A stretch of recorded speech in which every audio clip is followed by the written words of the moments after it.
اعوذ باللہ من الشیطان الرجیم بسم اللہ الرحمن الرحیم رب اشرح لی صدری ویسر لی امری واحلل عقدۃ من لسانی یفقہوا قولی رب یسر ولا تعسر وتمم بالخیر آمین یا رب العالمین۔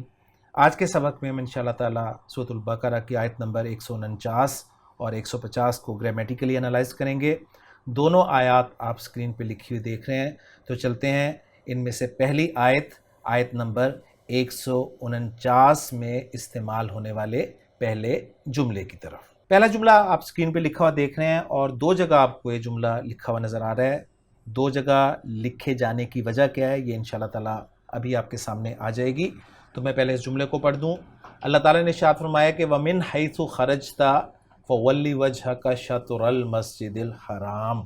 تو آئیے الفاظ جن کی تعین رنگوں کے اعتبار سے بطور اسم، فعل اور حرف ہو چکی ہے، تو پہلا لفظ واو آپ کو نظر آ رہا ہے جو کہ واو استئنافیہ کہلائے گا، اور یہاں سے ہمارا جملہ مستانفہ یا جملہ استئنافیہ شروع ہو جائے گا، اور ہم جانتے ہیں کہ جملہ استئنافیہ کا کوئی اعراب نہیں ہوتا، لہٰذا لا محل لہا من الاعراب کی کیٹیگری میں چلا جائے گا۔ تو من آپ کا جار ہو گیا۔ اس جار کو میں تھوڑا سا اوپر اس لیے رکھ رہا ہوں کہ جار اور مجرور کے ساتھ مل کر ہمیشہ متعلق کا کمبینیشن ہی بنتا ہے۔ تو من جو ہے یہ آپ کا حرف جر ہو گیا۔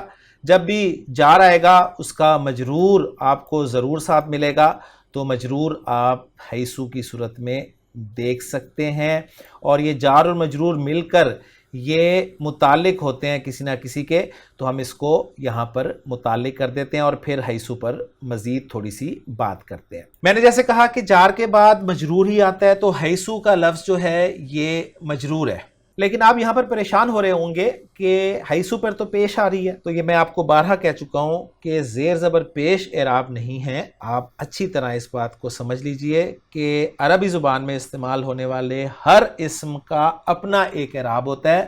آپ نے اسم کی کیٹیگری کو پہچاننا ہے اور اس کے بعد اس کے اعراب کو ڈسکس کرنا ہے۔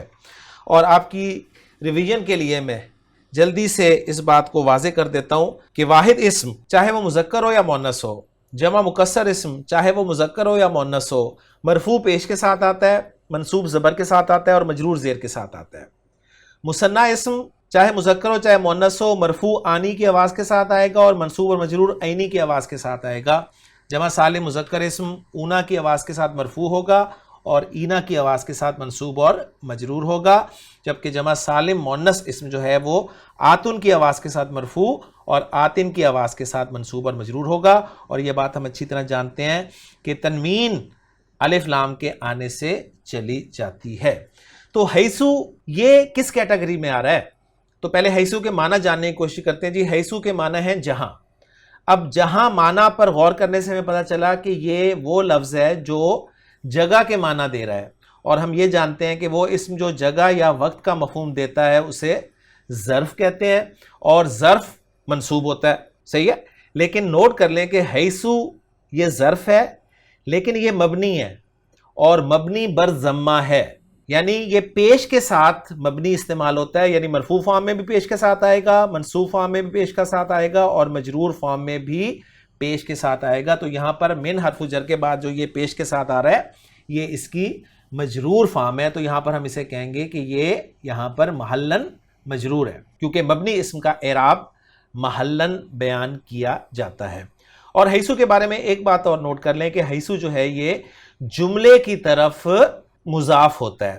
تو پہلی بات تو یہ کہ حیثو یہ جو مجرور ہے یہ ظرف کے طور پر یہاں پر استعمال ہو رہا ہے، اور جب بھی ظرف آتا ہے اس کا مضاف الیہ ضرور ہوگا۔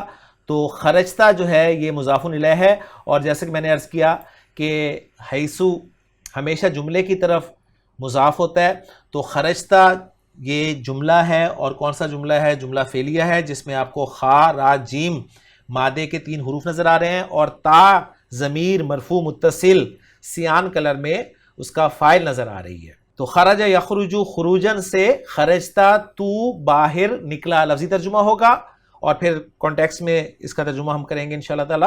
تو یہ جملہ فعلیہ جو ہے فعل اور فاعل سے مل کر بنے گا، جو کہ مضاف الیہ کے طور پہ ہم نے یہاں پر رکھ دی ہے۔ اب یہ جملہ فعلیہ جو ہے فعل اپنے فاعل کے ساتھ مل کر، یعنی خرجتا کی بات کر رہا ہوں، یہ محلاً مجرور قرار دیا جائے گا کیونکہ مضاف الیہ کی جگہ پر استعمال ہو رہا ہے، اور جملے کا اعراب ہم جانتے ہیں کہ محلاً ہی استعمال ہوتا ہے، کہ جملے کو بھی گرامر والے مبنی کنسیڈر کرتے ہیں۔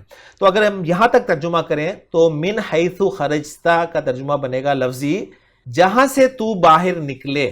تو من حیث خرجتا جو ہے یہ متعلق ہم قرار دے چکے ہیں، اور ظاہر بات ہے شروع میں آ رہا ہے تو اسے متعلق مقدم قرار دیں گے۔ کلیئر ہو گیا؟ اب مزید آگے چلتے ہیں۔ اس کے بعد آپ کو فا نظر آ رہا ہے، اس فا کے بارے میں نوٹ کر لیں کہ یہ فا جو ہے یہ فا زائدہ کہلاتا ہے۔ اب سوال پیدا ہوگا جی یہ فا زائدہ آتا کہاں ہے؟ فا زائدہ کے آنے کے مختلف مواقع ہیں، جن میں سے ایک موقع یہ ہے کہ جب کسی معمول کو اس کے عامل پر مقدم کر دیا جائے تو پھر فا زائدہ کا استعمال کیا جاتا ہے۔ لازمی نہیں ہے یہ، لیکن کیا جاتا ہے۔ اس کی ایگزامپل میں آپ کو سادہ سی دیتا ہوں۔ مثلا ایک جملہ میں آپ کے سامنے رکھ رہا ہوں، جملہ فعلیہ کہ اکرمتو زیدن، میں نے زید کا اکرام کیا۔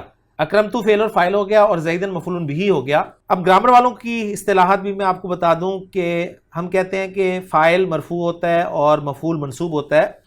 تو گرامر والے کہتے ہیں کہ فاعل کو رفع کس نے دی ہے اور مفعول کو نصب کس نے دی ہے۔ وہ یہ بتاتے ہیں کہ ان دونوں کو رفع اور نصب دینے والا جو عامل ہے، یعنی عمل کرنے والا ہے، وہ ہے فعل۔ تو فعل عامل ہو گیا اور یہ دونوں معمول ہو گئے۔ بات سمجھ میں آ گئی؟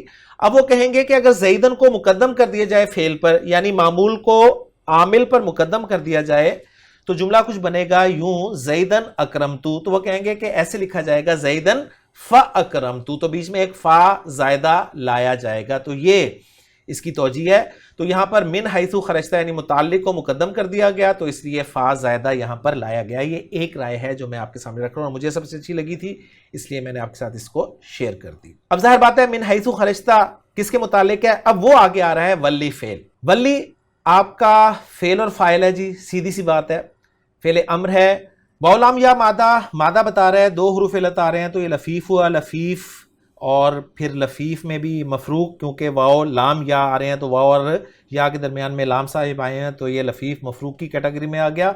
اور لفیف مفروق ہم جانتے ہیں کہ مثال اور ناقص کا مجموعہ ہے، تو ناقص کے قواعد اپلائی ہوں گے تو یہ ولا یا یولی، یو باب تفعیل میں ڈالنے سے بن جائے گا اور اس کا مصدر بنے گا تولیتن، اور پھر جب ناقص کے قواعد اپلائی ہوں گے، چینجز آئیں گی تو یہ بن جائے گا جی ولا یولی۔ یولی فعل امر کے طور پہ استعمال ہوگا حاضر کے صیغے میں، تو تولی سے ولی رہ جائے گا، اور اس کے معنی پھیرنا کے ہوتے ہیں، تو ولی کا لفظی ترجمہ ہوگا تو پھیر لے۔ کیا پھیر لے؟ آگے مفعول بھی آ رہا ہے وجہ، جو کہ منصوب ہے، تو وجہ جو ہے یہ مفعول بھی ہو گیا، اور اس کے ساتھ ہی اگر ہم تھوڑا سا غور کریں تو وجہ لفظ پر نہ تو الف لام لگا ہوا ہے اور نہ ہی تنوین ہے، تو ہم جانتے ہیں کہ یہ کنسٹرکشن مضاف اور مضاف الیہ کی بنتی ہے۔ تو وجہ کا لفظ جو ہے یہ آپ کا مضاف بن گیا، اور کاف ضمیر جو مجرور متصل ہے یہ مضاف الیہ بن جائے گی۔ ٹھیک ہو گیا؟ تو اب ساتھ ترجمہ کریں گے لفظی، تو پھیر لے اپنے چہرے کو۔ اب ترجمہ ہمیں بتا رہا ہے کہ تو پھیر لے اپنے چہرے کو، کس طرف پھیر لے؟ تو کوئی سمت چاہیے۔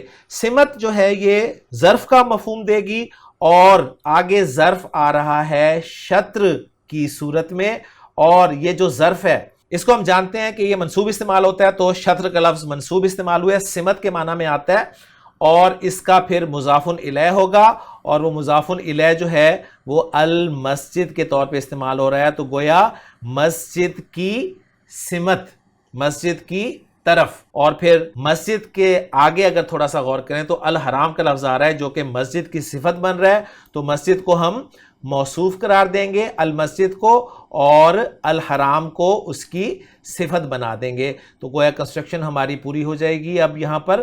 تو یہ ظرف اپنے مضاف الیہ سے مل کر، اور جب فعل آتا ہے تو پھر ظرف کو ہم مفعول فی کی کیٹیگری میں لے جاتے ہیں، تو گویا ہم اس کو مفعول فی کہیں گے۔ تو یہ بن گیا جی مفعول فی، ظرف اپنے مضاف الیہ سے مل کر۔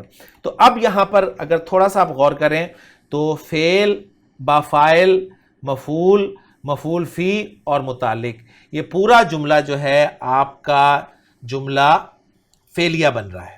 اب یہ جو نیچے من حیث خرجت فولی وجہک شطر المسجد الحرام لکھا ہوا ہے، اس کو میں ڈیلیٹ کر دوں گا یہاں سے، اور میرے سامنے جو یہ پکچر آئے گی اس میں میں ان کو جوڑ کر تو آپ کے سامنے جملہ رکھ دیتا ہوں۔ تو فعل سے کہانی شروع ہوئی جی، فعل فاعل، اور پھر فعل فاعل مفعول بھی، اور پھر مفعول فی، اور پھر متعلق مقدم۔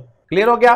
اور واو استنافیہ ہی ہے تو اس وجہ سے یہ جملہ مستانفہ بن جائے گا، لیکن اس پورے جملے کو ہم پہلے جملے کے طور پر لکھ لیں۔ تو جملہ جو ہے آپ کا جملہ فعلیہ بن گیا، اور واو استنافیہ کی وجہ سے جملہ مستانفہ ہو جائے گا، جو کہ لا محل لہا من الاعراب کی کیٹیگری میں چلا جائے گا۔ تو الحمدللہ جی پہلا جملہ ہمارا مکمل ہو گیا کہ وَمِنْ حَيْثُ خَرَجْتَ فَوَلِّ وَجْهَكَ شَطْرَ الْمَسْجِدِ الْحَرَامِ، یعنی تو پھیر لے اپنے چہرے کو مسجد حرام کی طرف جہاں سے تو باہر نکلے۔ لفظی ترجمہ میں آپ کے سامنے رکھ رہا ہوں۔ تو الحمدللہ جی پہلا جملہ ہو گیا، اب چلتے ہیں دوسرے جملے کی طرف۔ دوسرا جملہ آپ کا شروع ہو رہا ہے وَإِنَّهُ لَلْحَقُّ مِن رَبِّكَ، یہ بھی آپ کو دو جگہ پر نظر آ رہا ہے، اور آپ کو دو جگہ پر آنے کی وجہ الحمدللہ پچھلے جملے میں پتہ چل چکی ہے۔ تو نچلے والے جملے پہ ہم ورکنگ کریں گے جی۔ واو کو ہم عاطفہ بھی قرار دے سکتے ہیں، اور واو کو ہم حالیہ بھی قرار دے سکتے ہیں۔ انا آپ کا حرف از حروف مشبہ بالفعل کی کیٹیگری میں آ جائے گا، اور جب بھی حرف از حروف مشبہ بالفعل آئے گا اس کا ایک اسم ہوگا اور ایک خبر ہوگی۔ اسم اس کا منصوب ہوگا اور خبر اس کی مرفوع ہوگی، ہم اچھی طرح جانتے ہیں۔ تو انا کے ساتھ جو اٹیچ ضمیر ہے، ضمیر منصوب متصل، یہ انا کا اسم ہو گیا، تو اس کو ہم یہاں پر رکھ لیتے ہیں، انا کا اسم ہو گیا۔ اور پھر اس کے بعد تھوڑا سا ذرا غور کریں تو لام نظر آ رہا ہے جو کہ لام مزاحل کا ہے۔ یہ لام ابتدا ہوتا ہے جو انا کے آنے کی وجہ سے سلپ ہوتا ہوا پیچھے چلا جاتا ہے، اور اس کو لام مزاحل کا کہا جاتا ہے۔ آسانی کے لیے ہم اسے لام تاکید کہہ دیتے ہیں، ٹھیک ہے۔ اس کے بعد الحق، اس کی خبر آ رہی ہے جی، اور ہم جانتے ہیں کہ خبر عام طور پہ نکرہ ہوتی ہے، لیکن یہاں پر خبر معرفہ آ رہی ہے۔ تو الحق یہ خبر ہو گئی جی انا کی، اور تھوڑا سا آگے چلیں تو مر ربی کا ہمیں نظر آ رہا ہے، جس میں سے من جو ہے وہ حرف جر ہے، اور جب بھی حرف جر آئے گا مجرور لازم ساتھ آئے گا، تو رب کا لفظ آپ دیکھ لیں مجرور ہے، لیکن رب کا لفظ ساتھ ہی اگر تھوڑا سا غور کریں تو الف لام کے بغیر ہے، اور تنوین بھی نہیں آ رہی، تو ظاہر بات ہے یہ مضاف بنے گا، تو یہ مضاف بن گیا، اور کاف ضمیر مجرور متصل جو ہے یہ مضاف الیہ بن گئی، ٹھیک ہے۔ مضاف اپنے مضاف الیہ کے ساتھ مل کر مجرور ہو گیا، اور جار اپنے مجرور کے ساتھ مل کر، اب یہ معرفہ کے بعد آ رہے ہیں جار مجرور، تو ہم جانتے ہیں کہ معرفہ کے بعد جب جار مجرور آ جاتا ہے تو وہ عام طور پہ اس کے لیے حال بنتا ہے، تو ہم اس کو حال قرار دے دیں گے جی الحق کا۔ کلیئر ہو گیا؟ تو یہاں پر ہمارا جملہ جو ہے یہ مکمل ہو گیا۔ اب میں اس جملے کو یہاں سے ہٹاتا ہوں اور اپنا جملہ مکمل کرتا ہوں کہ حرف از حروف مشبہ بالفعل اپنے اسم اور اپنی خبر کے ساتھ مل کر یہ کیا بن گیا؟ یہ بن گیا آپ کا جملہ اسمیہ بن گیا، اور عاطفہ واو کو قرار دیں تو یہ جملہ جو ہے پورا آپ کا معطوف بن جائے گا، اور اگر واو کو حالیہ قرار دیں تو یہ جملہ آپ کا حال بن جائے گا، لا محل لہا من الاعراب کی کیٹیگری میں چلا جائے گا۔ تو اس کا ترجمہ آپ ہم یوں کر سکتے ہیں کہ وَإِنَّهُ، اور بے شک وہ، لَلْحَقُّ یقیناً حق ہے، مِن رَبِّکَ آپ کے رب کی طرف سے۔ تو الحمدللہ جی یہ جملہ بھی ہمارا گرامیٹیکلی انالائز ہو گیا۔ اب ہم چلتے ہیں تیسرے جملے کی طرف۔ اگلا جملہ جو ہے وہ ہمارا اسکرین پہ لکھا ہوا نظر آ رہا ہے وَمَا اللَّهُ بِغَافِلٍ عَمَّا تَعْمَلُونَ۔ اس میں واو کو ہم واو استنافیہ قرار دیتے ہیں، نیا جملہ بنا دیں گے جی، اور اس کے بعد ہمارے پاس جو ہے وہ ما آ رہا ہے۔ ما ہم جانتے ہیں کہ نفی کے لیے استعمال ہوتا ہے، تو اس ما کو ہم ما نافیہ قرار دے دیں گے، اور ما نافیہ جب بھی آتا ہے اس کا ایک اسم ہوتا ہے اور ایک خبر ہوتی ہے۔ ما نافیہ کا اسم جو ہے وہ مرفوع ہوتا ہے، تو اس میں جلالہ جو ہے یہ ما نافیہ کا اسم ہو گیا، اور ما نافیہ کی خبر جو ہے وہ منصوب ہوتی ہے، لیکن ما نافیہ کی خبر پر زور دینے کے لیے حرف جر با زائدہ استعمال کیا جاتا ہے۔ تو یہ جو با آپ کو نظر آ رہا ہے یہ با زائدہ ہے، اور خبر جو ہے وہ غافلن کے طور پہ آپ کور کر لیں گے۔ تو غافلن کو یہاں پر ہم لفظاً مجرور کہیں گے اور محلاً منصوب قرار دیں گے. یہ اچھی طرح آپ نوٹ کر لیجئے گا. اب غافل اسم الفاعل ہے. یہاں تک اگر ہم لفظی ترجمہ کرنا چاہیں تو بنے گا ترجمہ کچھ یوں، اور اللہ ہرگز غافل نہیں ہے. کس چیز سے غافل نہیں ہے وہ آگے آ رہا ہے، اما تعملون. اما تعملون جو ہے یہ ان حرف جر کی وجہ سے متعلق بن جائے گا، ذہن میں رکھیے گا. ٹھیک ہو گیا؟ اور ظاہر بات ہے یہ متعلق غافل کے ہو جائے گا، کیونکہ غافل ان 8 چیزوں میں سے ہے جن کے متعلق جار مجرور آیا کرتے ہیں. اس میں ان آپ کا حرف جر آ گیا جیسے کہ میں نے پہلے کہا، اور اس کے بعد ما جو ہے یہ مجرور ہے، اور اس ما کو ہم اسم الموصول بھی قرار دے سکتے ہیں اور ما مصدریہ بھی قرار دے سکتے ہیں. ہم یہاں پر اس کو موصول کے طور پر لے کے آتے ہیں، اور جب بھی اسم موصول آئے گا اس کا صلہ ضرور ہوگا، اور ہم جانتے ہیں کہ صلہ جو ہے وہ عام طور پر جملہ فعلیہ ہوتا ہے. تو تعملون جو ہے وہ جملہ فعلیہ ہے جو کہ یہاں پر فعل اور فاعل کا مجموعہ ہے. تو یہ آپ کا فعل با فاعل ہو گیا، اور فعل با فاعل میں اس لیے کہہ رہا ہوں کہ اس میں صیغہ نمبر 1 اور 4 کے علاوہ استعمال ہوا ہے. عین میم لام مادے کے حروف، تا علامت مضارع، واو اس کا فاعل، ضمیر مرفوع متصل، اور نون اعرابی جو کہ زائد ہے. تو یہ جملہ فعلیہ جو ہے تعملون، یہ ما موصولہ کے لیے صلہ بن گیا. موصولہ کی صورت میں ہم عائد کو محذوف مانیں گے، اور مصدریہ کی صورت میں ما کے ہم عائد محذوف نہیں مانیں گے کیونکہ کوئی ضرورت نہیں ہوتی. تو بہرحال موصول اپنے صلے کے ساتھ مل کر مجرور ہو گیا، اور جار اپنے مجرور کے ساتھ مل کے متعلق ہو گیا غافل کے، اور باقی جملہ ہم انالائز کر چکے ہیں. تو اب میں اس کو اگر آپ کے سامنے جوڑ دوں تو کچھ یوں بنے گا کہ ما جو ہے اپنے اسم اور خبر کے ساتھ مل کر یہ کیا بن جائے گا جی؟ یہ بن جائے گا آپ کا جملہ اسمیہ بنے گا. یہ اچھی طرح آپ نوٹ کر لیجئے گا کہ جملہ اسمیہ ہی بنتا ہے. اور ترجمہ میں کر دوں تو یوں بنے گا، اور اللہ ہرگز غافل نہیں ہے تمہارے اعمال سے. اس صورت میں میں ما کو مصدریہ لے رہا ہوں، اور اگر موصولہ کے طور پہ ترجمہ کروں تو یوں بنے گا، اور اللہ ہرگز غافل نہیں ہے اس سے جو تم کر رہے ہو. تو الحمدللہ جی آیت نمبر 149 مکمل ہوگی. لیکن یہاں پر میں تھوڑی سی ایڈیشن اور کرنا چاہوں گا، اور وہ ایڈیشن یہ ہے کہ میں ان کو بھی ساتھ آپ کے لیے جوڑ دوں کہ یہ واو استنافیہ ہے، ما جو ہے یہ آپ کا نافیہ ہے، اور اسم جلالہ جو ہے یہ آپ کا اسم ما ہے، اور با جو ہے یہاں پر زائدہ جس کو میں نے لکھا نہیں ہے، تو غافل جو ہے خبر ما ہو گئی. پھر ان جو ہے حرف جر ہے، اور ما جو ہے اسم الموصول ہے، اور پھر آگے آپ جانتے ہیں تعملون جو ہے فعل اور فاعل سے مل کر صلہ بن رہا ہے. تو اس طرح ہم نے اس کو الحمدللہ جوڑ لیا. اسی طرح باقی جو 3 جملے کیے ہیں ان کو بھی جوڑ لیتے ہیں جی. یہاں پر آپ دیکھیں واو کو ہم نے عاطفہ قرار دیا تھا، تو یہ واو عاطفہ ہو گیا.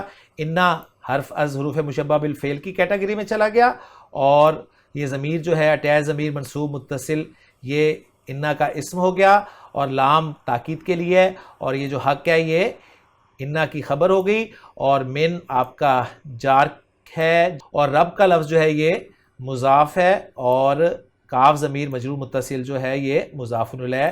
تو یہ جملہ بھی اس طرح آپ کا مکمل ہو جاتا ہے. اسی طرح پہلے جملے کے بھی اگر میں تیر لگا دوں آپ کو تو واو آپ کا واو استنافیہ ہو گیا جی، اور من آپ کا حرف جر، اور حیثو جیسے ظرف کی صورت میں لکھا ہوا ہے، اور خرجتہ فعل اور فاعل ہو گیا، اور یہ سارا مکمل ہو گیا. اور فا آپ کا زائدہ ہے جو یہاں پر آپ کو نظر آ رہا ہے.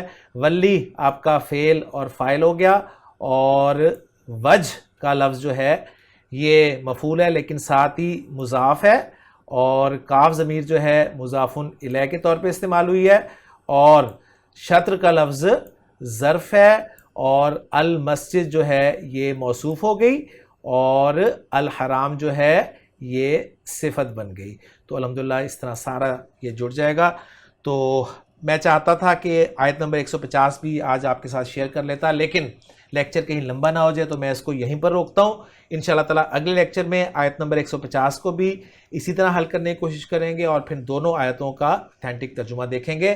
میں آپ کے سامنے ذرا اس آیت کو دوبارہ رکھ دوں کہ اللہ تعالیٰ نے ارشاد فرمایا کہ وَمِنْ حَيْثُ خَرَجْتَ فَوَلِّ وَجْهَكَ شَطْرَ الْمَسْجِدِ الْحَرَامِ وَإِنَّهُ لَلْحَقُّ مِنْ رَبِّكَ وَمَا اللَّهُ بِغَافِلٍ عَمَّا تَعْمَلُونَ. اور جہاں سے تو باہر نکلے تو پھیر لے اپنے چہرے کو مسجد حرام کی طرف، اور بے شک وہ یقیناً حق ہے تیرے رب کی طرف سے، اور اللہ ہرگز غافل نہیں ہے تمہارے اعمال سے. ٹھیک ہے، تو یہ میں نے لفظی ترجمہ کیا ہے.